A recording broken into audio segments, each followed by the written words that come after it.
Bonjour à tous, aujourd'hui je vais vous parler un petit peu de cette frame Realac Ultra 215. Donc ce que je vais faire, c'est que je vais vous présenter un peu le build et vous dire un peu ce que j'ai pensé de cette frame en vol et pour le montage. Alors, première chose, j'ai changé de frame parce qu'avant j'avais la batterie en dessous et c'est un truc que je n'appréciais pas. J'appréciais pas l'équilibre général du quad. Donc là je suis reparti sur une frame avec la batterie au-dessus. Et ce que je voulais, c'était un truc un peu plus sexy que mon Ishin X220, donc avec un peu plus léger, un petit peu plus slick.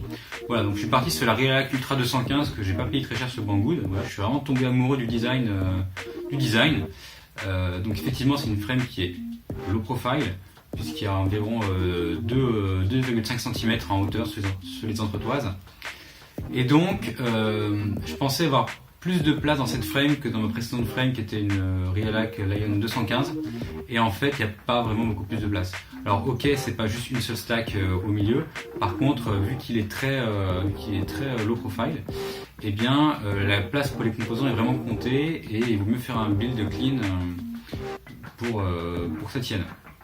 Néanmoins, le principal problème que j'avais avec la Lion 215 où tout était empilé, c'était que le VTX était empilé avec le reste et j'avais des problèmes d'interférence vidéo lorsque j'actionnais les moteurs à fond.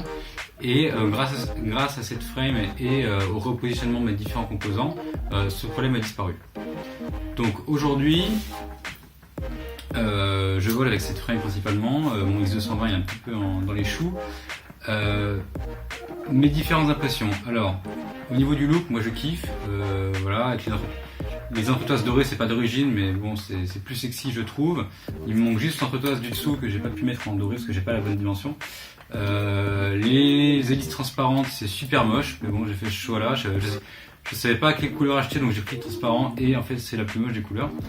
Voilà. Alors, pour ce qui est du build, donc je suis parti sur une Runcam Sparrow pour remplacer ma Hall que j'aimais pas du tout. Donc la Sparrow est meilleure, mais c'est pas une Swift 2, et donc si je devais changer un jour, peut-être bientôt, je reprendrai une Swift 2, voire une Swift 3, qui sait. Les moteurs, c'est toujours mes Racerstar BR2306, sachant que j'ai eu un problème sur un de ces moteurs, c'est qu'il y a un aimant qui a commencé à bouger, à descendre vers le bas. Donc je l'ai changé, ça m'a coûté 15 € quand même, voilà. Donc bon, je connais pas trop la fiabilité à long terme, je veux bien changer un moteur, mais s'il faut en changer un tous les mois, ça va le faire. Voilà, donc je vous referai un retour là-dessus si j'ai d'autres problèmes, mais pour l'instant j'ai eu un problème, c'est ce qui est acceptable.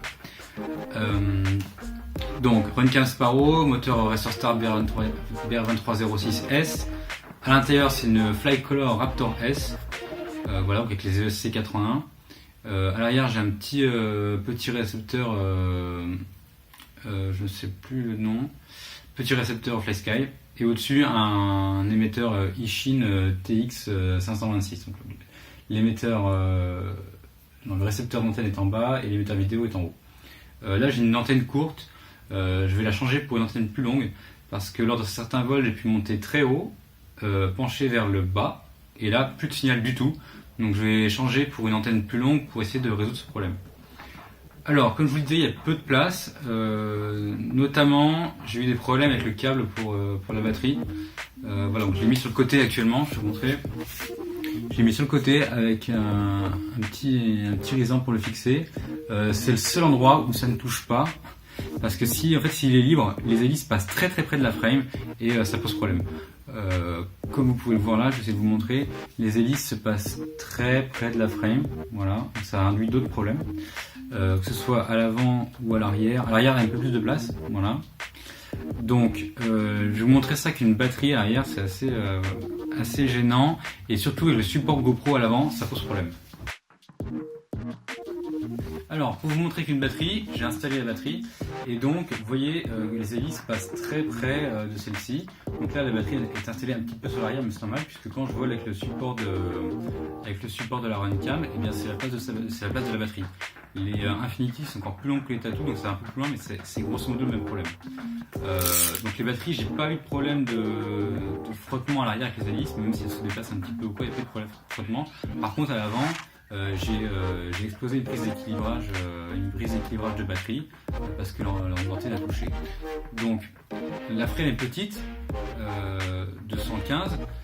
il faut faire attention à ce que tous vos éléments restent bien à l'intérieur de la frame, faut pas que les hélices touchent et pas pas avoir de gros dégâts quoi. Moi j'ai failli couper le câble d'alimentation du niveau qui n'était pas fixé parce que tout passe très près en fait. Et le pire, c'est le support de caméra. Si on le met devant, en fait, les hélices coupent les résidents qui le tiennent. Comme vous pouvez le voir, ça passe très très près là. Voilà, donc j'ai fait des petites encoches dans le support pour que le résident passe plus proche de la frame. Donc là, j'ai pas eu de problème dernièrement, ça passe plutôt bien, mais c'est assez problématique. Voilà. Pour faire les choses bien, il faudrait un peu limer la frame, mais je n'ai pas franchement envie. Je préfère la garder dans son état d'origine pour l'instant. Voilà. Sinon, alors, pour ce qui est du build dans son intégralité, là j'ai pesé juste avant la vidéo, il pèse 353 grammes. Je vais rajouter une antenne un peu plus longue, peut-être 355, 356 grammes. Voilà, donc là j'ai les ESC 4 en 1. C'est franchement un plaisir à voler par rapport au Lion. C'est l'Ultra 215 là avec la version dessus, il vole vraiment super bien. Les moteurs sont puissants, c'est cool. Avec la caméra GoPro, c'est un peu plus lourd forcément, mais c'est vraiment un plaisir à voler et le ressenti est vraiment très bon de mon côté. Voilà. Pour ce qui est des moteurs, ils sont assez bien protégés avec les petits embouts carbone. Là.